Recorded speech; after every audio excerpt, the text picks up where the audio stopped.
The knock came at 9:30 p.m. on a rainy October evening, aggressive and demanding in a way that made my blood freeze. Through the peephole, I saw him, the man who'd abandoned me at a gas station 24 years ago, now standing on the porch of my grandmother's house with his smirking wife beside him. "This house is mine now," he declared when I opened the door. She leaned in with that familiar, cruel smile I remembered from childhood. "Time to move out, sweetie." They had no idea they were speaking to a licensed attorney who'd spent years preparing for exactly this moment. My name is Madeline Harper, though everyone calls me Maddie, and at 34, I've built a reputation in Portland as the kind of lawyer you want on your side when everything goes to hell. I specialize in family law and estate disputes, ironic, considering my own family history reads like a cautionary tale.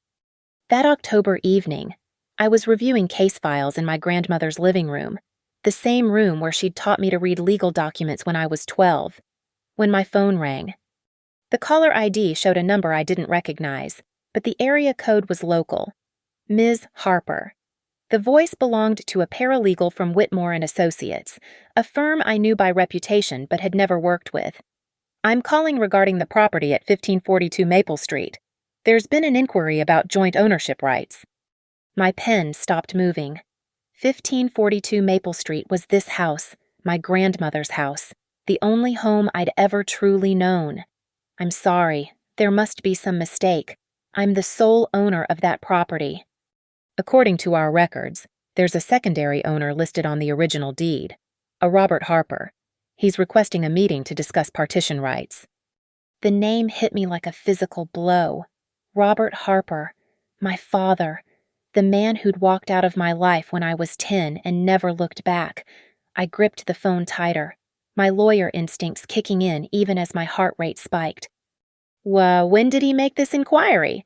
I asked, keeping my voice steady. "Earlier today, he mentioned he'd be coming by tomorrow evening around 7:30 to speak with you directly.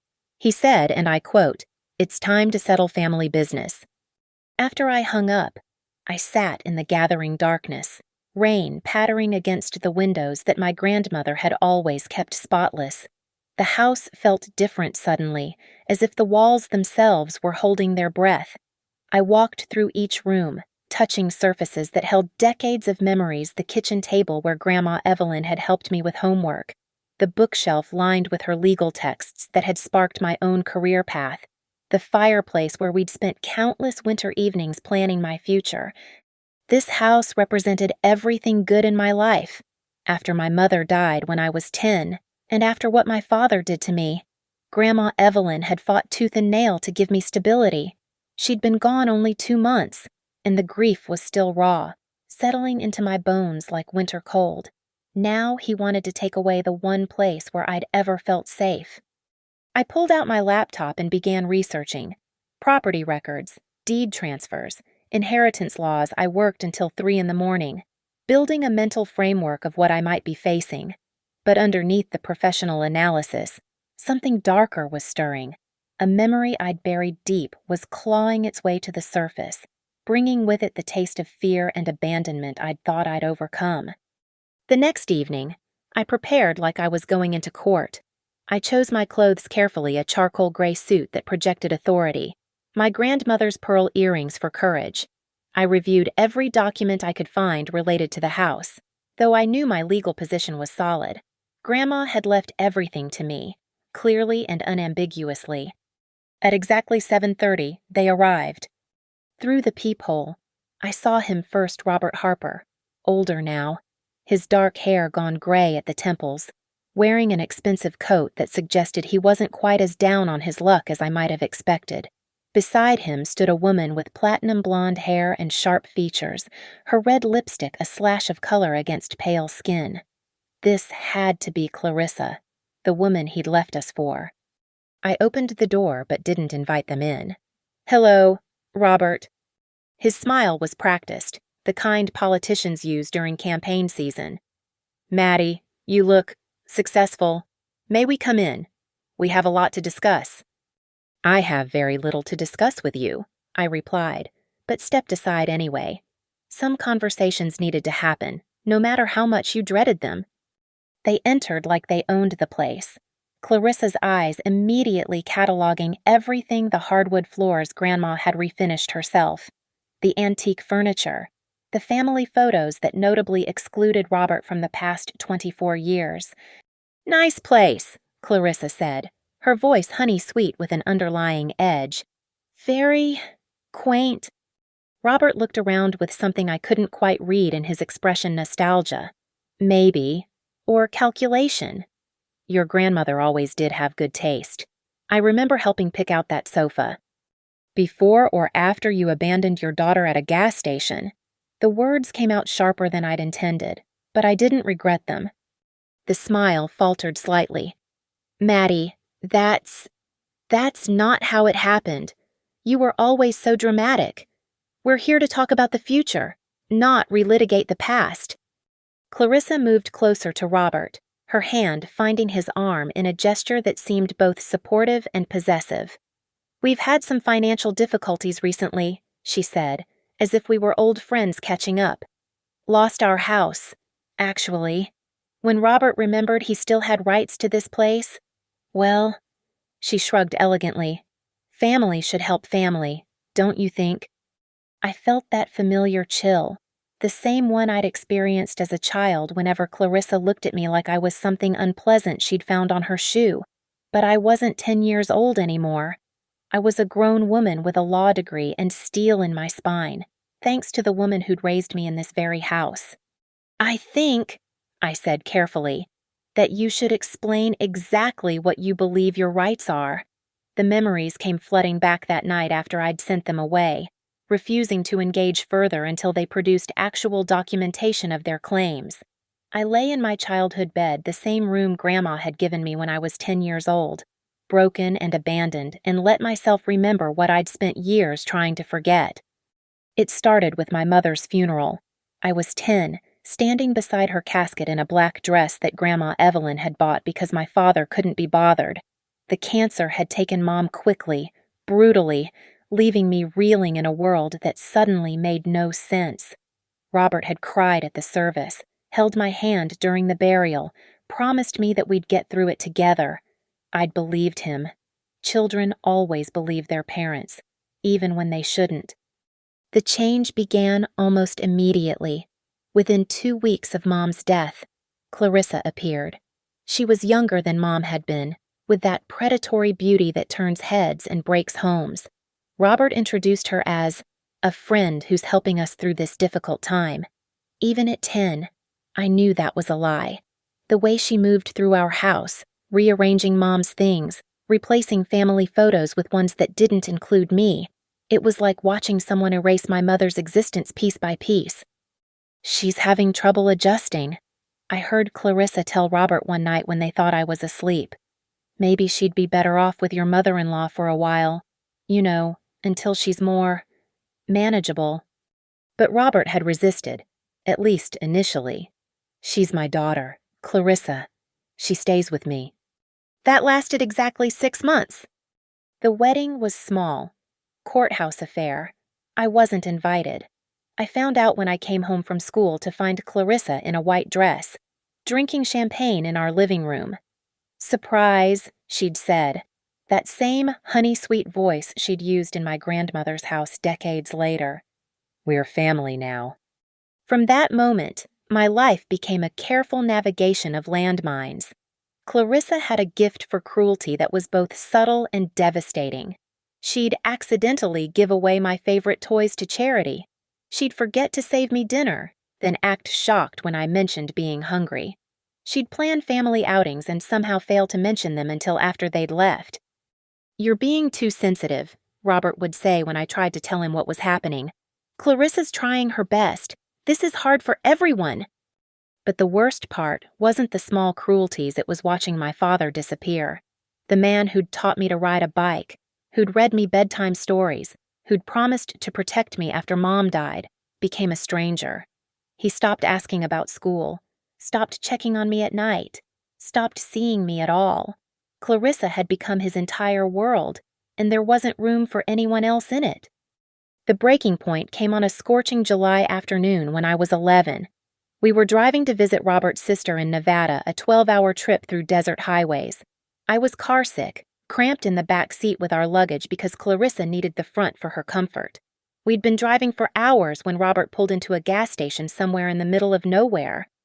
"Go get us some water," Clarissa told me, pressing a 20 into my hand. "And take your time looking around. Your father and I need to discuss some things privately." I was grateful for the break. Honestly, the gas station was one of those massive truck stops with a convenience store, restaurant, and arcade.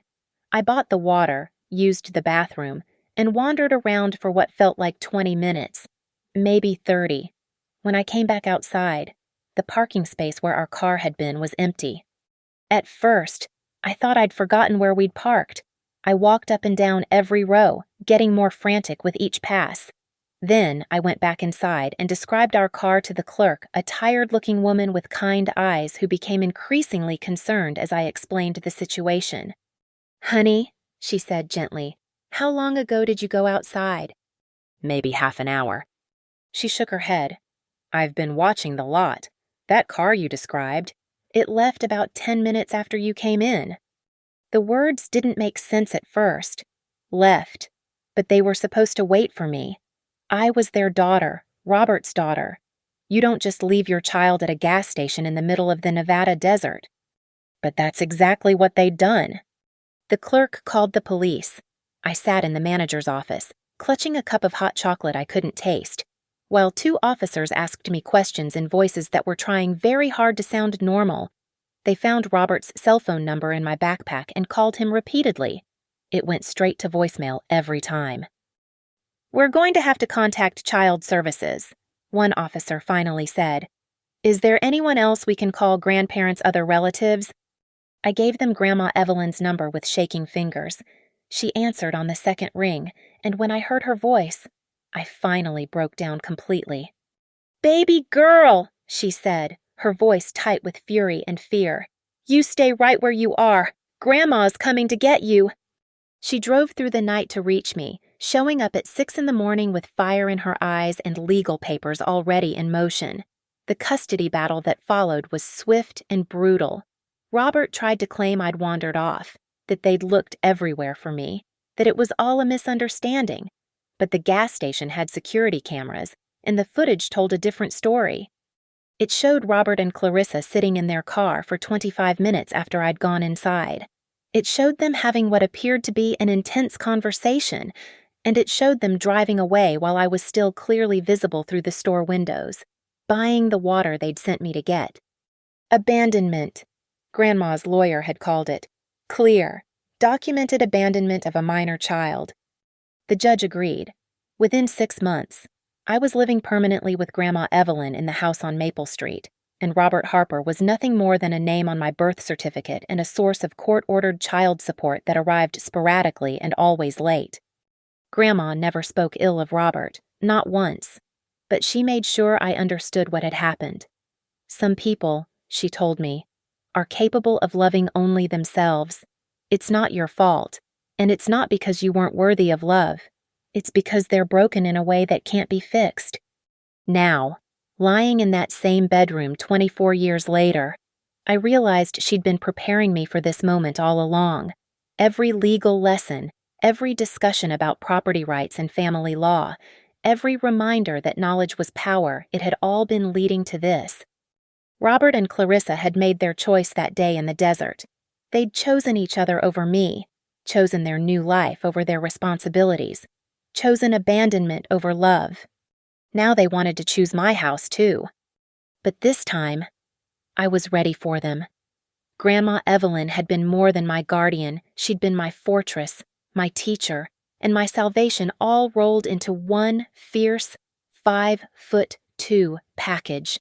The day she picked me up from that gas station, holding me while I sobbed in the back of her ancient Buick, she made me a promise that would shape the rest of my life. "No one will ever abandon you again, baby girl," she'd whispered into my hair. "Not while I'm breathing." And she'd kept that promise in ways both big and small for the next 23 years. The custody battle that followed my abandonment was ugly, but Grandma approached it like the retired paralegal she was methodical. thorough, and absolutely ruthless when it came to protecting what mattered. She'd worked for 30 years in the county courthouse, and she knew every judge, every clerk, and every law that could possibly apply to my situation.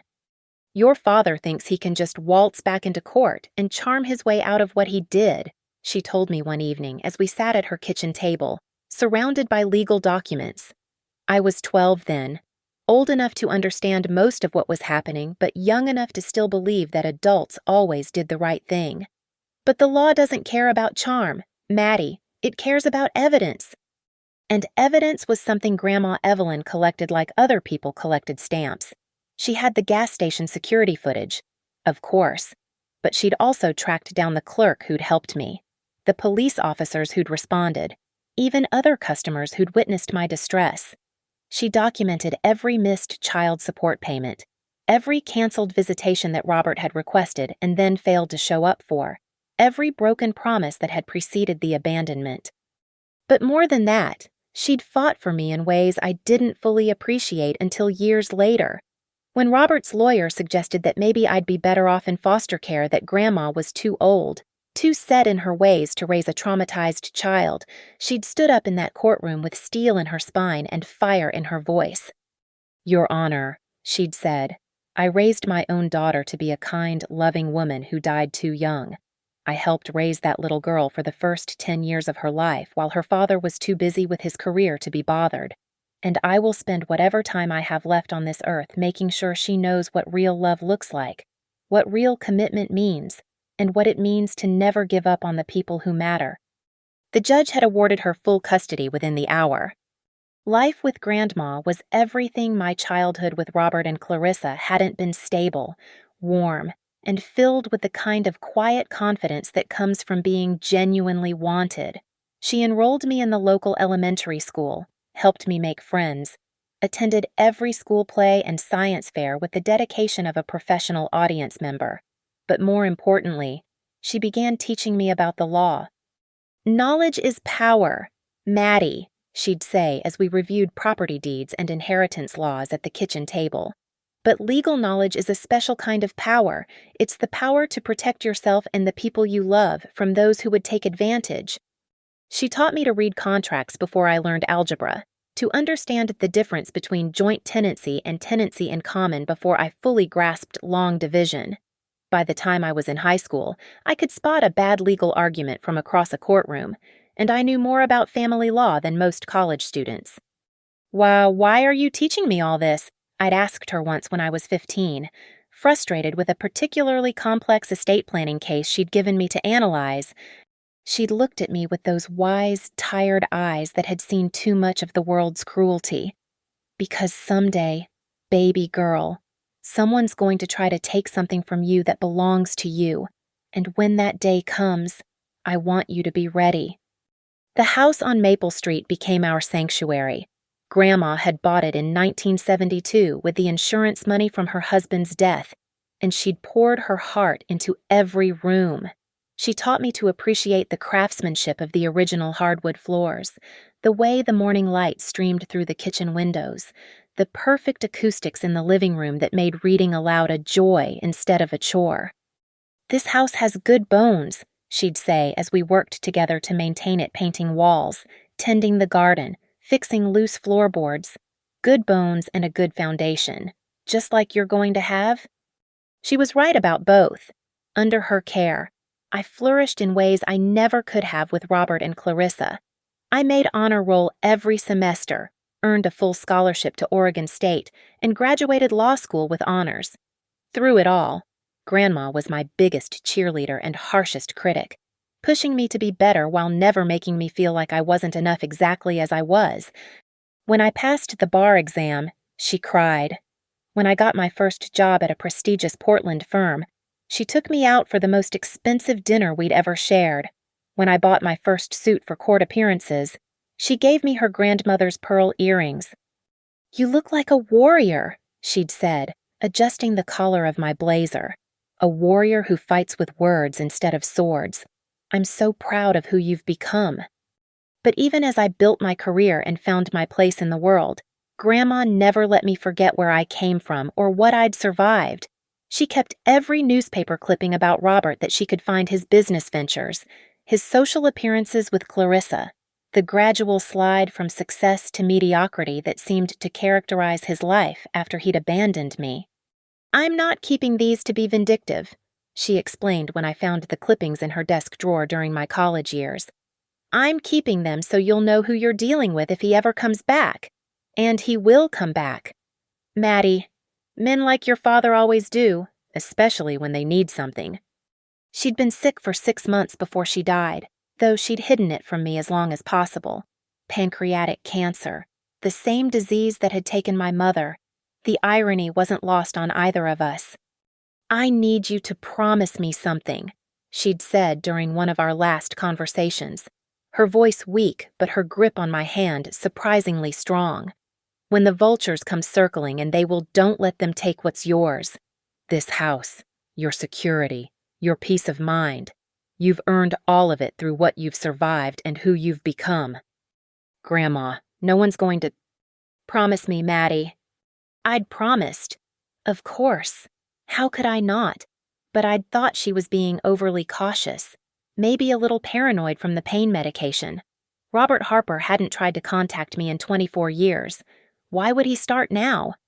Her funeral had been small but meaningful, attended by decades' worth of friends, colleagues, and neighbors whose lives she'd touched. I'd stood at the graveside in my best black suit, wearing her pearl earrings, and felt like I was saying goodbye to the only parent I'd ever really had. The house felt enormous and empty in those first weeks after she was gone. I'd moved back in temporarily, unable to bear the thought of strangers walking through rooms that still smelled like her lavender soap. I was still figuring out what came next when Robert and Clarissa showed up at my door with their entitled smiles and their ridiculous demands. But as I lay in my childhood bedroom that night, processing the memories and the emotions they'd stirred up, I realized that Grandma had given me everything I needed for this moment, not just the legal knowledge or the house itself, but something more fundamental, the unshakable conviction that I deserved to be protected, that I was worth fighting for, and that some things in life are simply too precious to give up without a battle. "If the past comes knocking," she'd told me once, "you make sure you're strong enough to open the door and face it head on." Well, the past had come knocking, and thanks to Evelyn Harper's love, wisdom, and careful preparation, I was more than ready to face whatever came next. Robert and Clarissa had made their choice 24 years ago. Now it was time for me to make mine.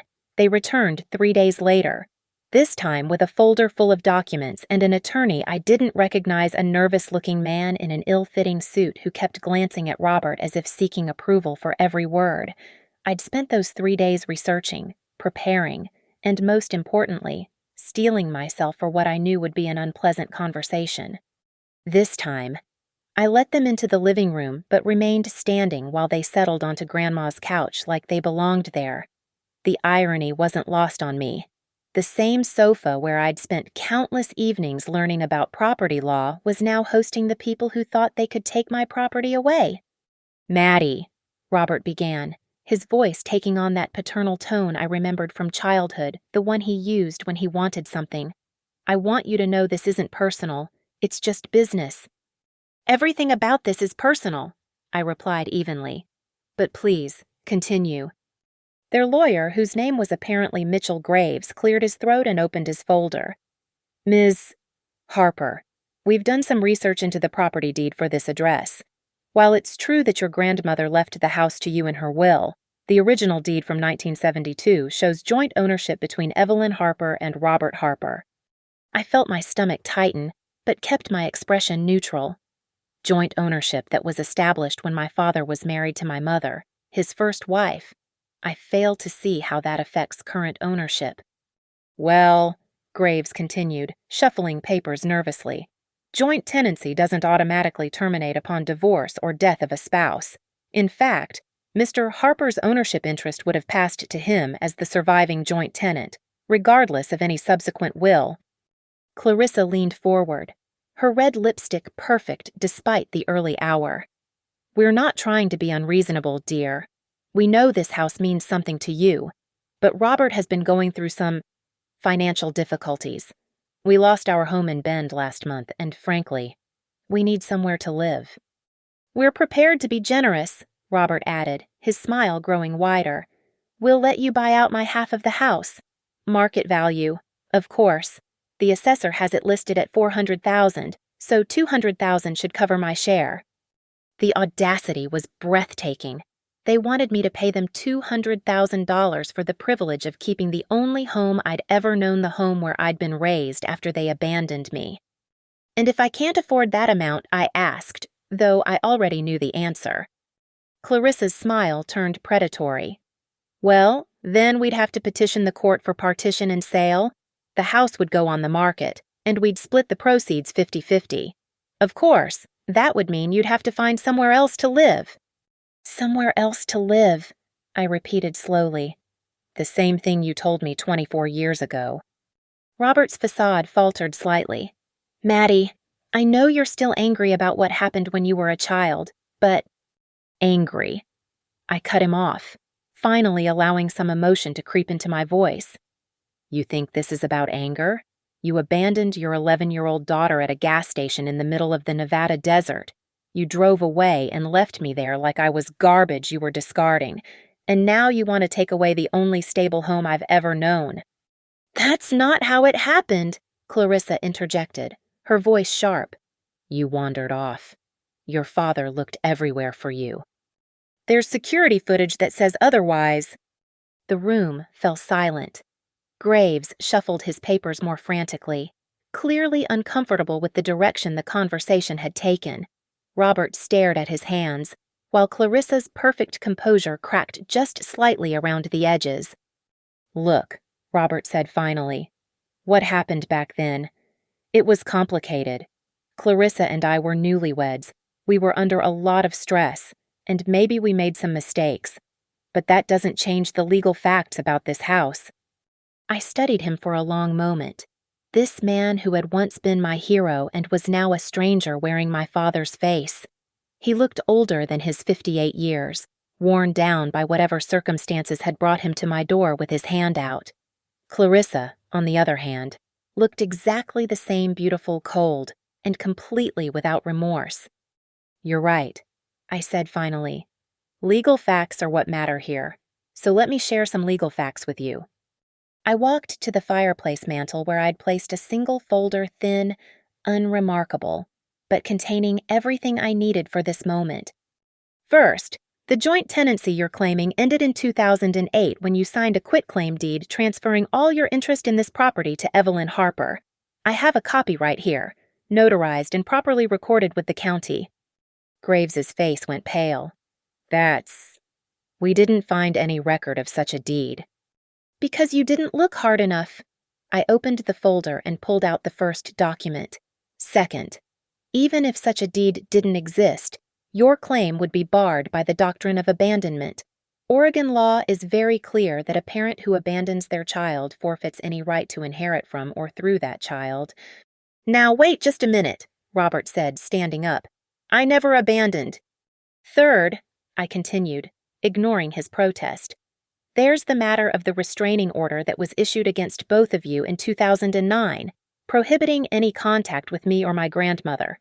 That order is still in effect, which means your presence here today constitutes a violation of a court order." This was a bluff. There had been no restraining order, but I delivered it with such confidence that even I almost believed it. Clarissa's eyes darted to Robert, panic flickering across her features. "And finally," I said, pulling out the last document, "there's this—" I held up a copy of the police report from the gas station incident, complete with witness statements and a detailed timeline that made their version of events impossible to believe.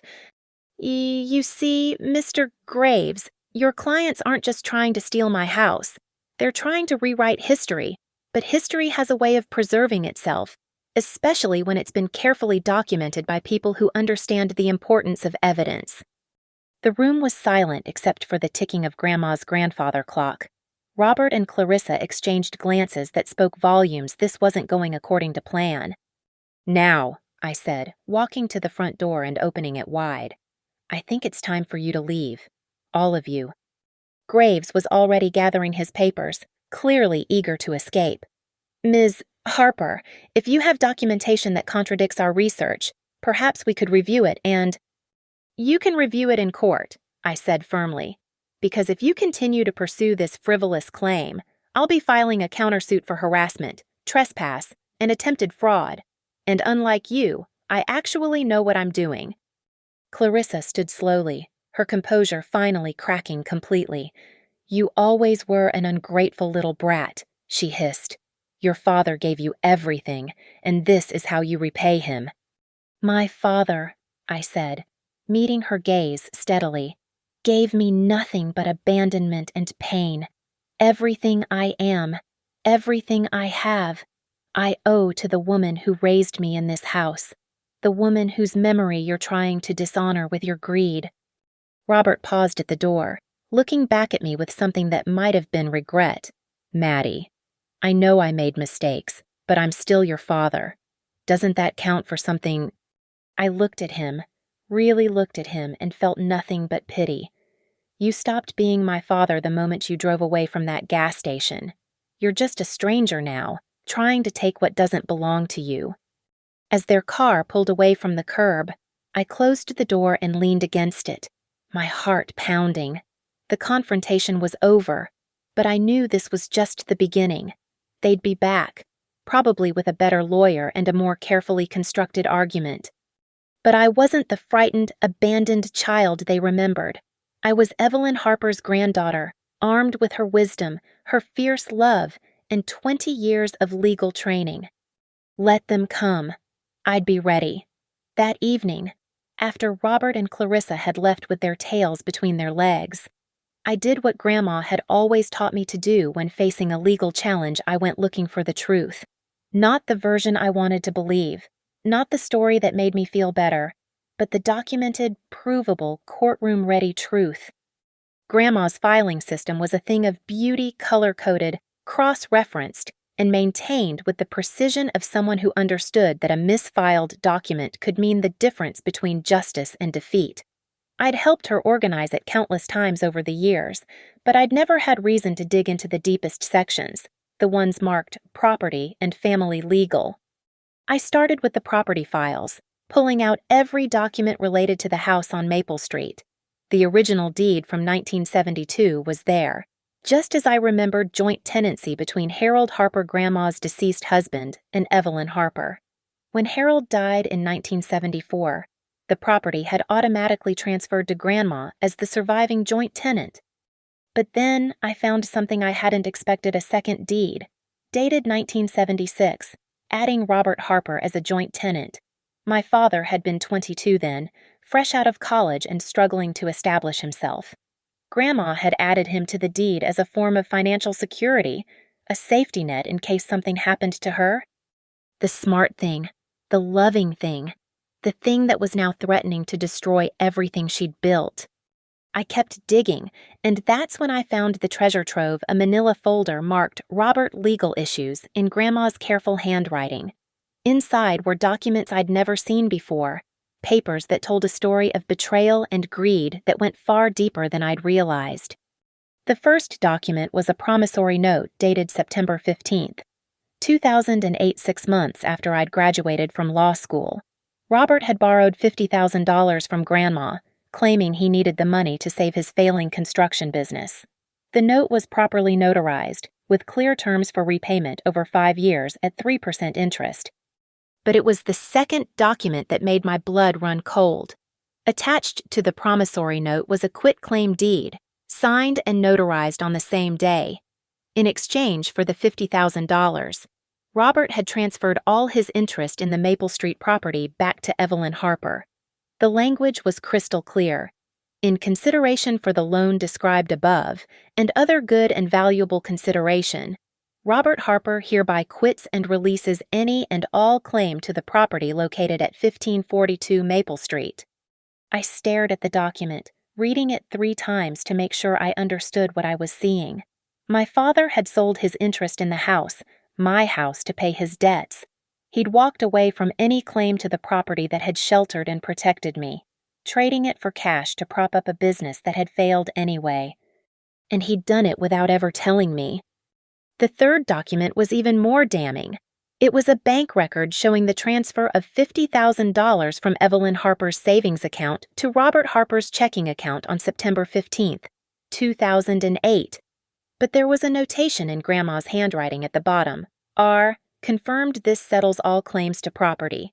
Verbal agreement recorded. I kept searching and found what that notation referred to: a small digital recorder, the kind Grandma had used for taking notes during her paralegal work. The device was old, but still functional, and when I pressed play, I heard voices I recognized. "So we're clear," Grandma's voice said, firm but not unkind. "This $50,000 covers your debt to me, and in return, you're signing away any claim to the house. That property goes to Maddie, free and clear, when I'm gone." "I understand. Mom." Robert's voice sounded tired, defeated. "I know I screwed up. With the business, with Maddie, with everything. This is the least I can do." "And Clarissa agrees to this arrangement." There was a pause. Then Robert again.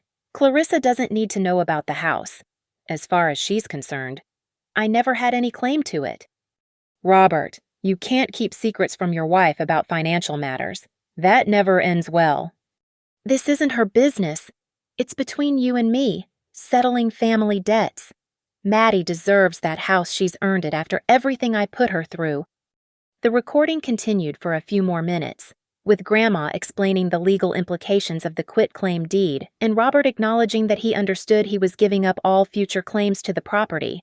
It was better than a smoking gun. It was a complete confession, recorded in his own voice. But the revelations weren't over.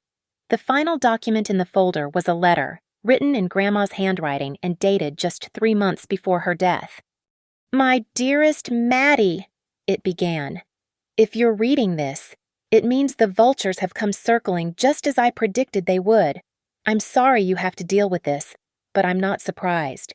Your father has never been able to resist an easy payday, and that woman he married sees dollar signs everywhere she looks. By now you've found the quitclaim deed and the recording.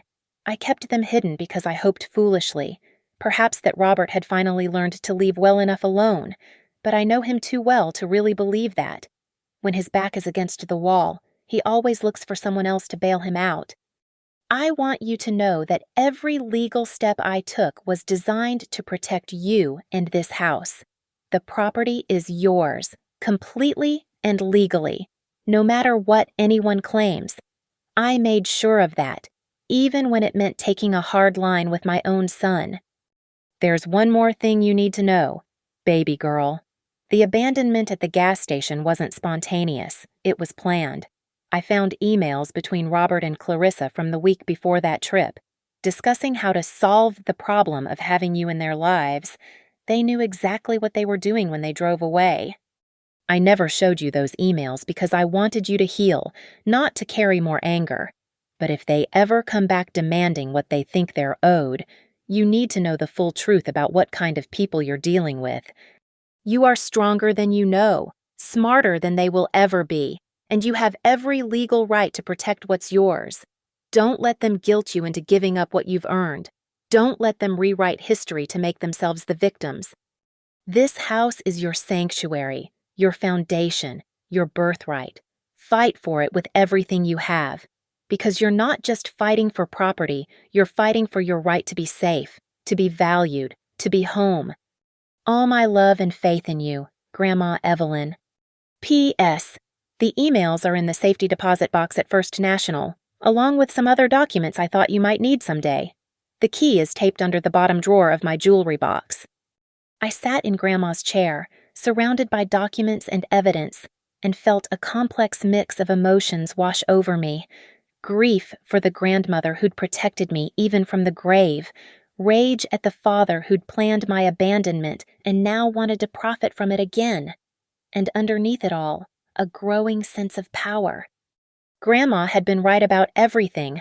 She'd seen this coming and prepared for it with the thoroughness of someone who understood that good intentions meant nothing without proper documentation. Every paper in that folder was a weapon in my arsenal. every recording a nail in Robert's legal coffin. They wanted to play games with property law. They wanted to claim I owed them something. Fine, let them try. I had 20 years of legal training, a house full of evidence, and the righteous fury of someone who'd been underestimated for the last time. More importantly, I had the love and wisdom of a woman who'd spent her final years making sure I'd be ready for exactly this moment. Robert and Clarissa thought they were dealing with the abandoned little girl they remembered. They were about to discover they'd picked a fight with Evelyn Harper's granddaughter, and that was a mistake they'd regret for the rest of their lives. The lawsuit arrived exactly 1 week later, delivered by a process server who looked apologetic as he handed me the thick manila envelope. I signed for it with a steady hand, even managed a polite thank you. But inside, I was seething. They'd actually done it. Robert and Clarissa had filed a formal complaint seeking partition and sale of the property, claiming 50% ownership and demanding immediate possession. I read through the filing that evening, my lawyer's mind automatically cataloging the weaknesses in their argument, even as my heart burned with the injustice of it all.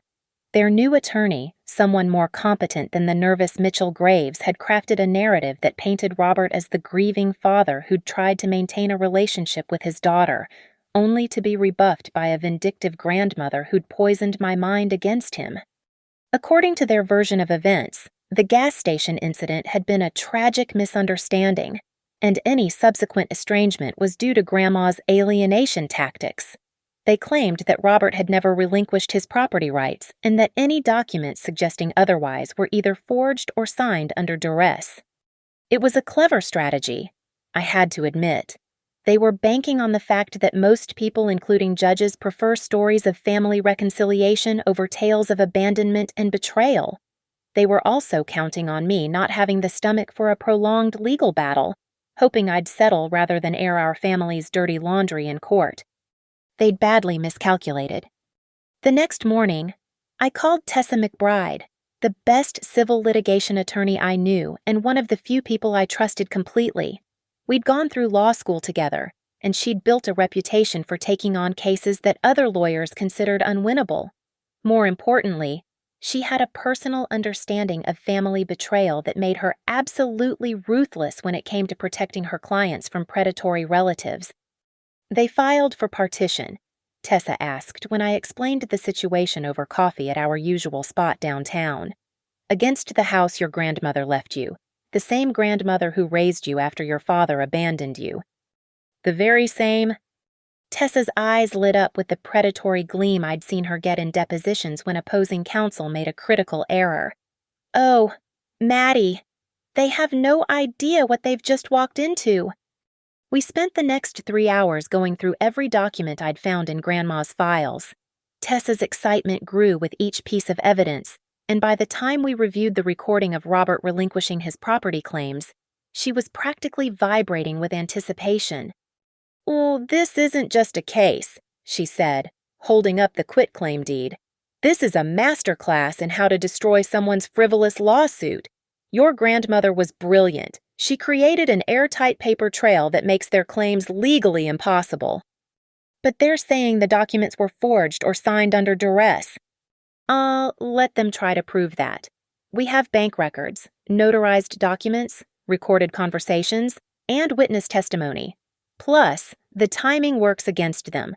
Robert signed that deed in 2008 when he needed money, not when he was being coerced. The burden of proof is on them to show duress, and they can't do it. We drafted our response over the next 2 days, and it was a thing of beauty. Not only did we deny their claims and demand dismissal of the lawsuit, but we filed counterclaims for frivolous litigation, intentional infliction of emotional distress, and slander of title. We also requested attorney's fees, costs, and punitive damages. But Tessa's masterstroke was the motion for summary judgment we filed simultaneously. Using Grandma's meticulously organized evidence, we argued that there were no genuine issues of material fact. Robert had clearly and voluntarily relinquished all claims to the property, and his current lawsuit was nothing more than an attempt to profit from his own wrongdoing. "The beauty of summary judgment," Tessa explained as we finalized the filing. is that it forces them to put up or shut up immediately. They can't just make vague allegations about forged documents, they have to provide actual evidence. And since their evidence doesn't exist, we can end this before it really begins. The week after we filed our response, Robert's attorney called Tessa directly, requesting a settlement conference. They'd apparently read our counterclaims and realized they'd bitten off more than they could chew. "My clients are willing to be reasonable," the attorney said during a conference call I listened to from Tessa's office. "Perhaps we could work out some arrangement that doesn't require prolonged litigation. Your clients filed a frivolous lawsuit against a woman whose only crime was inheriting property that legally belonged to her." Tessa replied coolly.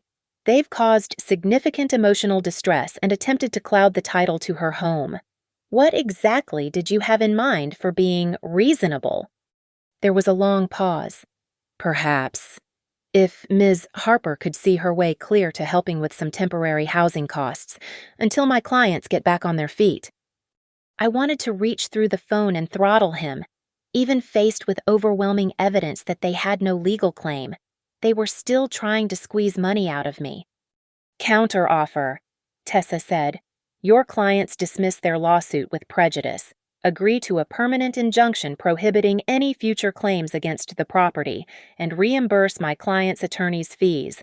In exchange, we won't pursue the punitive damages portion of our counterclaim." That's not reasonable. My clients have invested significant resources in this litigation. Your clients invested significant resources in a lawsuit they knew they couldn't win against a woman they abandoned as a child, over property they'd already sold. I'd say they're getting off easy. The call ended without resolution, but I could tell Tessa was pleased with how it had gone. "They're scared," she said after hanging up. "They know they're in trouble, and they're looking for any way out that doesn't involve complete humiliation." "Will they take the deal?" "Eventually, but first they'll probably try to dig up some dirt on you or your grandmother, maybe claim that the recording was edited or that Evelyn was suffering from dementia when she accepted the quitclaim deed. Standard desperate defendant behavior." She was right. Over the next 2 weeks, Robert's attorney submitted a flurry of discovery requests, demanding everything from my grandmother's medical records to my own financial statements. They were fishing, hoping to find anything that could undermine our case. But Grandma had anticipated this too. Among the documents in her safety deposit box was a complete neurological evaluation from just 6 months before her death, performed as part of a routine physical. The results showed her cognitive function was completely normal, her memory sharp, and her decision-making capacity unimpaired. There was also a letter from her doctor, written at Grandma's request, specifically stating that she was of sound mind and body when she'd updated her estate planning documents. It was dated 3 weeks after Robert had signed the quitclaim deed. "Your grandmother really was brilliant," Tessa said, reviewing the medical records. "She saw this coming and made sure there was no possible angle of attack they could use." The discovery process also revealed something interesting about Robert and Clarissa's finances. They weren't just struggling, they were drowning. Multiple maxed-out credit cards, 2 previous bankruptcies, a trail of unpaid debts stretching back years. The house they'd lost in Bend had been foreclosed on after they'd stopped making payments 18 months earlier. "This explains the timing," Tessa observed. "They're not just broke, they're desperate. Desperate enough to try to steal a house from the daughter they abandoned, hoping she'd be too emotional or too inexperienced to fight back effectively." As we prepared for what we both hoped would be the final hearing on our motion for summary judgment, I felt a strange sense of calm settling over me. This wasn't just about property rights or legal precedents anymore. It was about justice, not the flashy, dramatic kind you see in movies, but the quiet, methodical kind that Grandma had taught me to believe in. Robert and Clarissa had made their choices 24 years ago when they drove away from that gas station. They'd chosen greed over responsibility, convenience over love, their own comfort over their duty to protect a child. Now they were about to learn that choices have consequences and that some debts can never be forgiven or forgotten. The hearing was scheduled for 10 a.m. on a Tuesday in November. As I put on my best suit and Grandma's pearl earrings that morning, I could almost hear her voice. "Show them what you're made of, baby girl. Show them what it means to be an Evelyn Harper woman." I was ready. The Multnomah County Courthouse was an imposing building of gray stone and tall windows that had witnessed decades of human drama. As I walked through the security checkpoint that Tuesday morning, I felt the weight of history in those halls, countless families torn apart by greed, countless battles fought over money and property, and the fundamental question of what we owe each other. Today, my family's drama would join that long tradition. Tessa met me outside courtroom 4B, looking every inch the formidable attorney in her charcoal suit and crimson heels. She carried 2 briefcases, one containing our carefully organized evidence, the other filled with backup documents we probably wouldn't need but had prepared anyway. "You ready for this?" she asked, though she could probably read the answer in my face. "I've been ready for 24 years. Inside the courtroom, Robert and Clarissa sat at the plaintiff's table with their attorney, a different one this time, their third since filing the lawsuit. This one looked competent, but uncomfortable, like someone who'd inherited a losing case and was doing his best to salvage what he could. Robert looked older than he had just months ago. The stress of the legal battle and his financial troubles etched into every line of his face. He wore a suit that had seen better days, and his hands shook slightly as he shuffled through papers. For a moment, I almost felt sorry for him. Almost. Clarissa, however, looked as polished as ever, her blonde hair perfectly styled and her makeup flawless.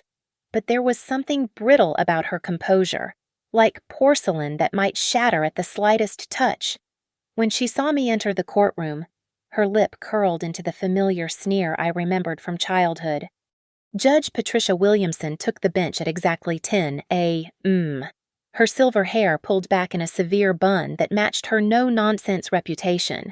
I'd appeared before her twice in previous cases and knew she had little patience for frivolous litigation or emotional theatrics.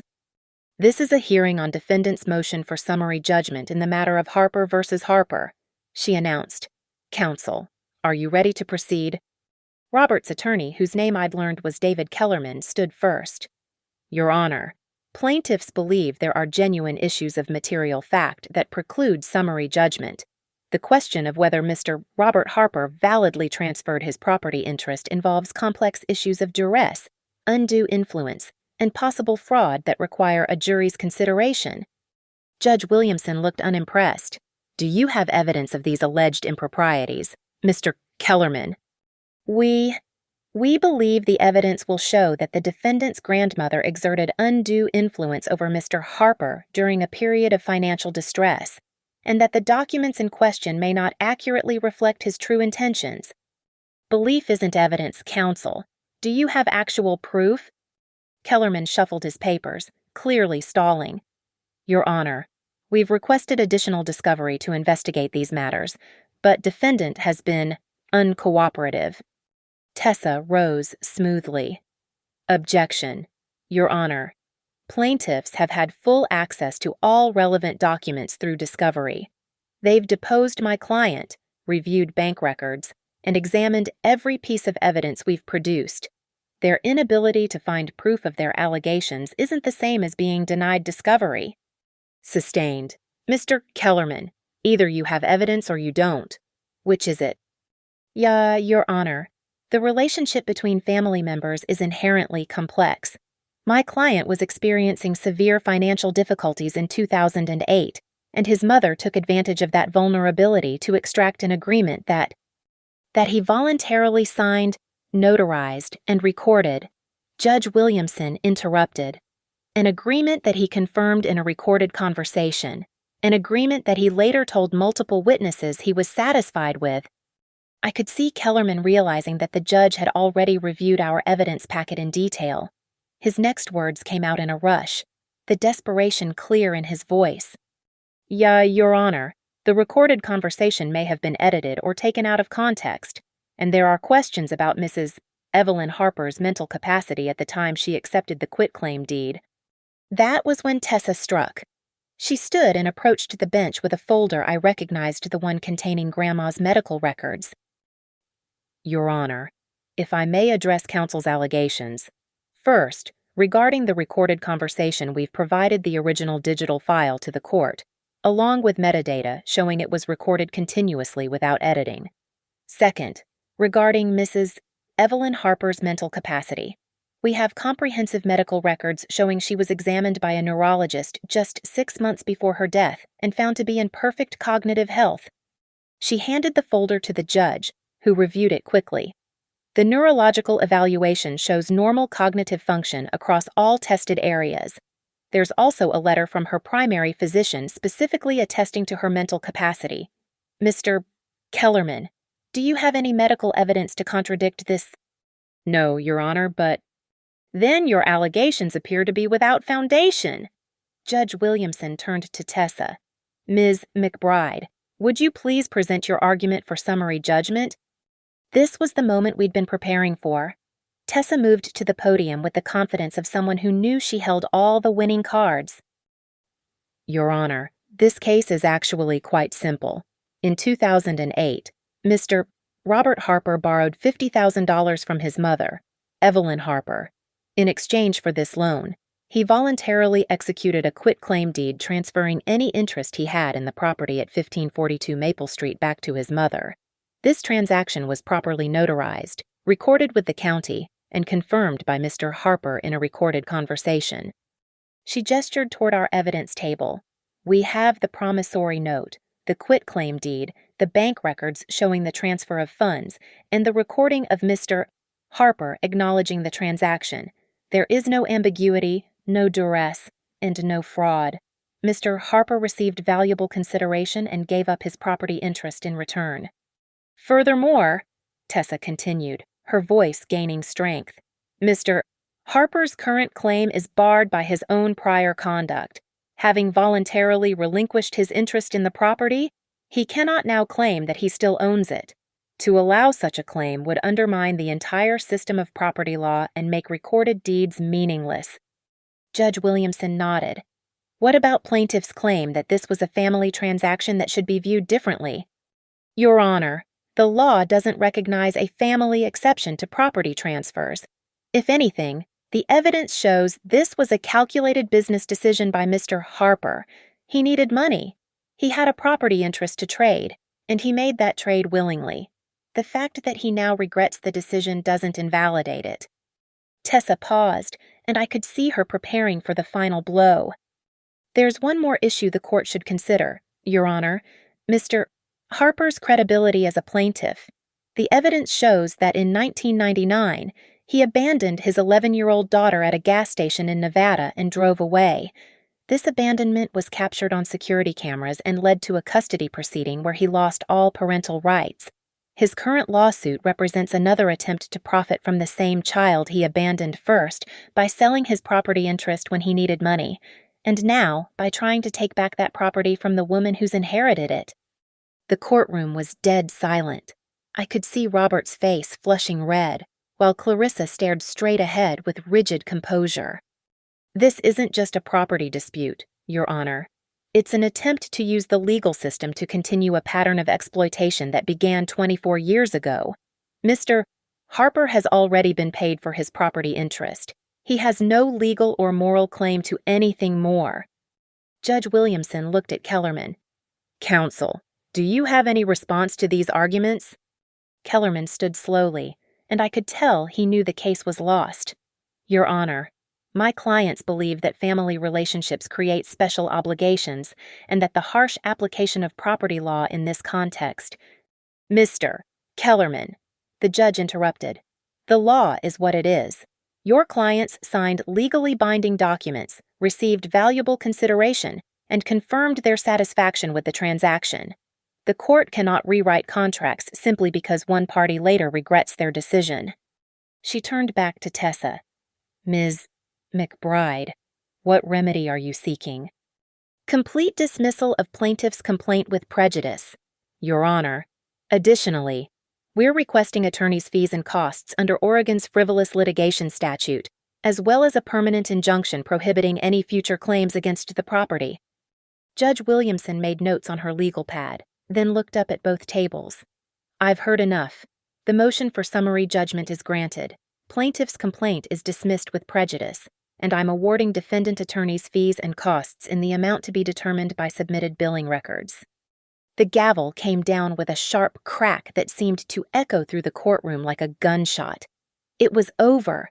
The gavel's echo was still ringing in my ears when I saw Robert's shoulders slump in defeat. 24 years of running from consequences had finally caught up with him, and there was nowhere left to hide. Clarissa, for her part, maintained her icy composure until the very end, but I caught the flash of pure hatred in her eyes as she gathered her purse and stalked toward the exit. As the courtroom began to empty, Kellerman approached our table with the weary expression of a man who'd known he was fighting a losing battle from the start. "Ms. McBride, my clients would like to discuss the attorney's fees award," he said quietly. "Perhaps we could work out a payment plan." Tessa didn't even look up from packing her briefcase. "Your clients can discuss that with the collections agency we'll be hiring. They had every opportunity to dismiss this frivolous lawsuit and walk away. They chose to push forward with a case they knew they couldn't win." I watched Kellerman nod and retreat, probably already calculating how quickly he could withdraw from representing them. Some battles aren't worth fighting, and smart lawyers know when to cut their losses. But I wasn't finished yet. "Robert!" I called out as he reached the courtroom door. He turned slowly, and for a moment I saw not the man who'd abandoned me, but the broken shell of someone who'd spent decades making the wrong choices and had finally run out of people to blame. "You want to know what the real tragedy is?" I said, walking toward him with measured steps. "It's not that you lost today. It's not even that you lost 24 years ago when you drove away from that gas station. The real tragedy is that you never understood what you gave up." Clarissa appeared beside him, her red lips twisted into a sneer. "Don't waste your breath on her. Robert, she's just like her grandmother, cold and vindictive." I smiled at that, a genuine smile that seemed to unnerve her more than anger would have. "You're absolutely right, Clarissa. I am exactly like my grandmother. She taught me to value myself, to protect what's mine, and to never let anyone convince me I deserve less than I'm worth. She taught me that some people will always try to take what they haven't earned, and that the law exists to stop them." I turned my attention back to Robert. "You had a daughter who loved you unconditionally. You had a mother who supported you financially even after you'd proven yourself unreliable.